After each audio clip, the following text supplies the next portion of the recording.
Hi, it's Laura at Aquamarine Teen Tarot and Books. Thanks for stopping by my channel today. Welcome. I am here to share my 2025 reading goals with you all on the eve of the new year. I also want to share a look back at my reading in 2024. So in terms of structure, I think I will start with considering my 2024 reading goals and how I did. I'll share some statistics on my reading from 2024. I've been using a reading tracker spreadsheet from the Etsy shop with Allie this year, and I've really liked it. I'm eagerly awaiting the release of the new spreadsheets. I plan to use the same again, and they generate some cool statistics, so I want to share those with you. And finally, I will share my 2025 reading goals at the end, and I will timestamp all of this in the description box below. So, in terms of 2024 goals, I set 5 resolutions related specifically to reading books in 2024, way back at the beginning of the year. And I'm happy to say that I accomplished all of them. I set the goal of reading widely and diversely and having a great time. This is the resolution that keeps on giving, that I will absolutely resolve to do in the next year as well. And I feel like I accomplished this. I read so many great books this year. Really good reading year for me. I set the goal of reading 100 books on Goodreads, and I set the goal of reading 30,000 pages on Storygraph. And in my spreadsheet, both of these were tracked, and I went through both of these goals. I was successful in both regards and exceeded them.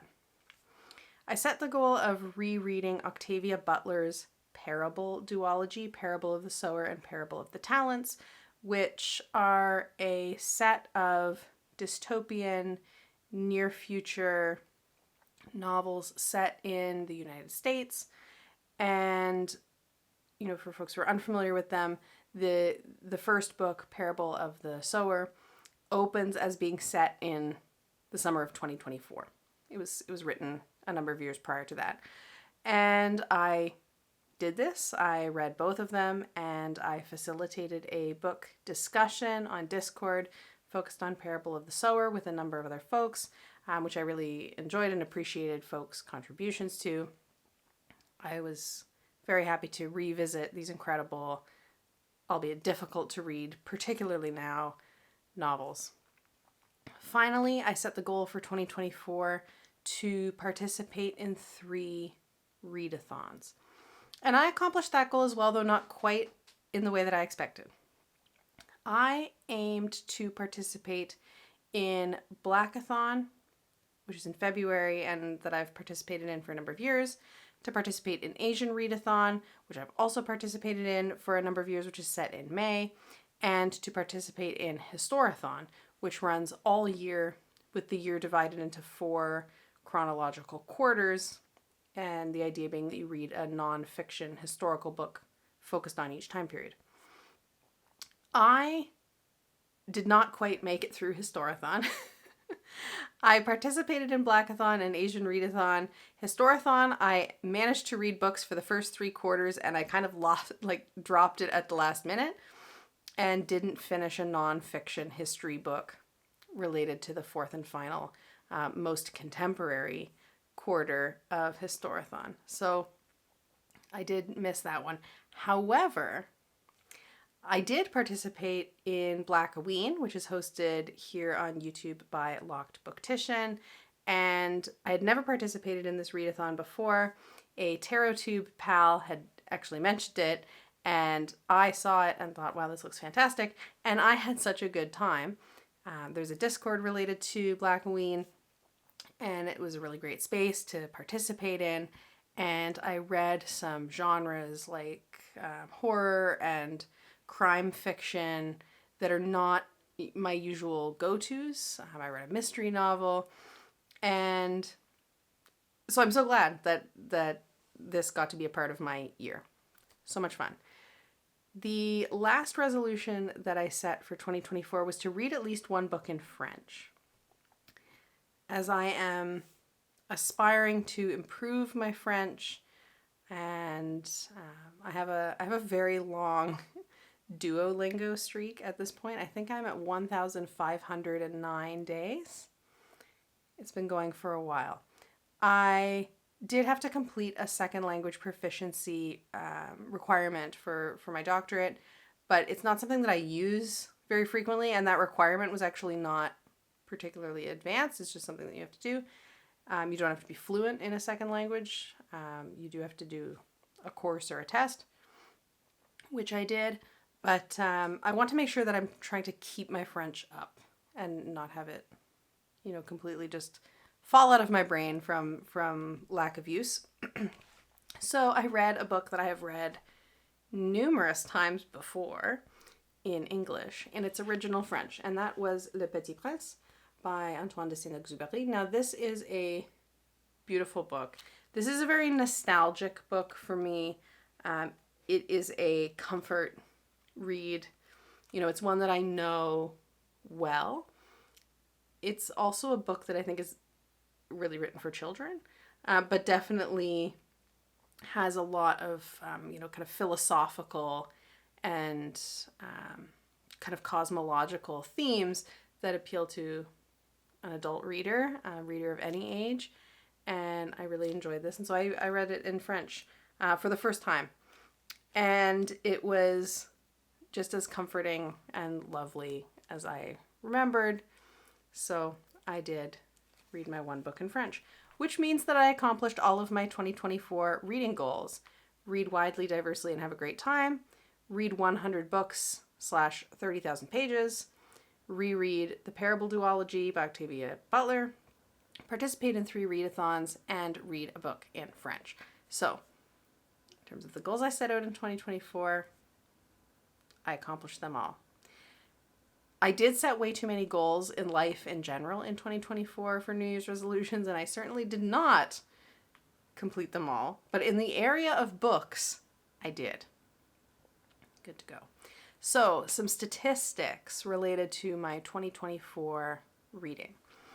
I am filming this video on December 30th, and I am not going to finish another book tomorrow. So I feel like, the page count might change a tiny bit, but I count my page counts based on when I finish a given book. So this is my statistics for the year, even though there's a day and a bit left. In 2024, I read 108 books, and I read 30,394 pages. And you'll see here in the visual, there are some other statistics, like number of library books and things like this, that the spreadsheet I'm using from With Allie does keep count of. You'll see there's zeros. It's not because those were necessarily zeros, they're just columns that I hid and didn't make use of. So, this is representative of the number of titles and the number of pages that I read in 2024. And I will say, with respect to my page count, I only count finished titles. So if I DNF something, and I do DNF, I have embraced the DNF and my life is better for it, I actually don't count the pages from those. I also don't count the pages of things like newspapers. I do read newspapers on a daily basis, but I don't keep count of how many pages of that. This is finished books. I read a total of 73 ebooks and 35 physical books, or hard copy books. And these are the only formats that I read in. So it's always just going to be some mix of those two when I'm looking at this particular statistic. And I'm a little bit surprised that this is actually exactly aligned, but 73 ebooks, 35 physical, 73 fiction, 35 nonfiction. For the most part, I read fiction on my e-reader, and I read nonfiction in a physical copy. And there's lots of reasons for this. Mostly I find that the nonfiction, it's easier to navigate things like footnotes and endnotes reading in a physical book as opposed to on the e-reader for me. It's easier for me to take margin notes, which I like to do. And some of those nonfiction books inevitably include pictures or charts or graphs and things that don't necessarily translate onto the ebook always in the best way. So I tend to gravitate to getting my nonfiction in a hard copy and fiction e-reader. I read 3 graphic novels in 2024. And those 3 were the excellent 3-book collection called March by John Lewis. And these are nonfiction. They convey John Lewis's experiences in the civil rights movement. And these were a recommendation via another YouTuber that I'm very grateful for because I really enjoyed these. 5 stars for all 3. I read 3 graphic novels, so they're nonfiction. I read 32 of what in my spreadsheet I call books/essays. So those are nonfiction books, whether like a monograph or essay collections or autobiographical, for example, things that are nonfiction. I read 42 novels. I read 15 novellas, and I read 16 what I've listed as short stories. And most of those are short story collections. I also read some standalone short stories. There are some series on the Kindle of kind of standalone short stories that are in kind of a bit of a group, and you can get them for free. So I read some of those at the beginning of the year. So that's the breakdown in terms of kind of type of book. I don't know what to call this. It's not genre. It's not exactly length, but it's sort of that type of book, I guess. In terms of ratings for books, it seems like I really like rating books a 4. For me, a 5 is a standout book, like a really special standout book. And I choose my reading pretty deliberately, and I tend to choose pretty well. I don't read a ton of books that I end up hating, particularly, I do DNF things. So I don't usually finish and give a low rating to that many books because I tend to pick things, like I tend to know what I like. But a 4 seems to be my most favored rating, which is interesting. I think I had a good reading year in terms of reading a lot of really excellent books that I'm happy with. I read books, my spreadsheet tells me, I read books with authors from 24 different countries. And I read lots of books by 2S LGBTQ plus authors. I read lots of books by authors of the global majority, 73 books out of 108. In terms of diversity in my reading, something that does really stand out to me in the visuals that this spreadsheet generates is that my reading in 2024 was quite US centric. Of the books that I read, over half are all from American authors, which is a lot to have all from one country. Of course, some of that has to do with, that I'm reading books very nearly exclusively in English. Some of that has to do with gravitating to books being put out by particular publishers and particular genres. But it does really stand out to me that my reading has been quite US centric in the past year. And this will inform my 2025 goals, as we'll see. I also found, looking at my statistics, that my reading for 2024 has been very, very contemporary. Of the 108 books that I read in 2024, 71 of those were published in 2022 or later. And that's first published, not counting kind of reprints and things like that.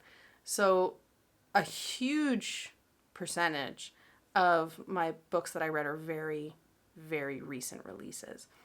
Some of this for me has to do with the fact that I've been reviewing on NetGalley, so I've been getting advanced copies of books, and so those are those are forthcoming, so they're either in 2024 releases, and I have some 2025 releases to review as well. But very, very contemporary year, which is a fun thing to know. So I'll finish out my video here by sharing my reading goals for 2025. And my 2025 reading goals are going to sound pretty familiar. Pretty familiar. Goal number 1, read widely and diversely and have a great time. I'm carrying that one forward from 2024. I aspire to this always. I love reading, and I'm loving reading and aspire to continue to love reading in 2025. I am going to aim for 2025 to read 100 books and 30,000 pages. Same thing as 2024. I'm just not going to move those numbers since I was successful in hitting those goals, but not far in excess of them. I really care much more about the 30,000 pages, I would say, than I do the 100 books.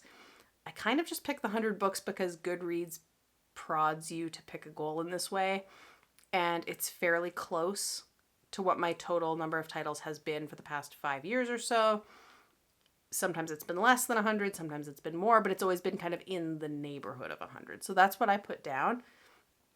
This is going to entirely depend on whether I read a lot of short books or more longer books in 2025, and I will not be devastated if this time next year I'm sharing that I didn't quite make 100. That's completely fine, but 100 books, 30,000 pages, 2025. I would like to set the goal of 2025, yet again, of participating in at least 3 readathons. And I feel like those 3 are going to be the 3 that I did this year, but this remains to be seen. I really love a readathon. They get me out of my comfort zone. They get me thinking about, choosing a TBR in a really deliberate way. They can be great sources of finding new titles. I feel like one of the greatest things about being in the Blackaween Discord and participating in that was reading other people sharing all of their titles. Like, I feel like I probably have a TBR's worth of books, on my want to read list already, just from what other folks were sharing, including a lot of titles that I might not have found otherwise. So I really like readathons for that. I'm excited to do at least 3 in 2025, and I will share them here. My 4th goal for 2025, read at least 1 book in French. I'm not changing very much, clearly. So I want to do this again, read at least 1 book in French. I'm thinking maybe this time I would like to read a book in French that I haven't already read multiple times in English, and maybe a book written in French that is not written for children. We'll see. I don't want to read something that I really need a dictionary intensively to get through, but I do want to push myself a bit in this area, and I hope to be improving in my French skills. So read 1 book in French, ideally a book that is new to me, a book that is originally written and published in French. And finally, I do want to set the kind of general goal, and I've been thinking about how to best accomplish this. I would like to read more internationally, diversely, because I do feel like in terms of looking at how diverse or not my reading has been in 2024, that US centrism really is quite glaring in my statistics. So I'm not exactly sure what this is going to entail, but I think a good start in terms of a kind of quantifiable goal for my 5th and final aspiration is to read at least 10 books that are in translation. I did a very quick count. This isn't something that I really tracked in 2024, but I only think I read 4 books in translation in the whole year, which is really a very tiny number out of my total. So I would like to read more works in translation this year, and I would like to read, from all different continents this year. So that's something that I will be working on, And since I plan to use the same spreadsheet, I'm hoping that yet again in the spreadsheet, the map feature is included and that my map will be more filled in 2025. So those are my reading goals for 2025 and my stats for 2024. If you'd like to share any statistics about your reading for the last year, or books that you really want to read in 2025, or books you think I should read in 2025, love a recommendation, please do leave me a comment below. Thank you so much for watching. I wish you all a very happy new year, and I will see you in 2025.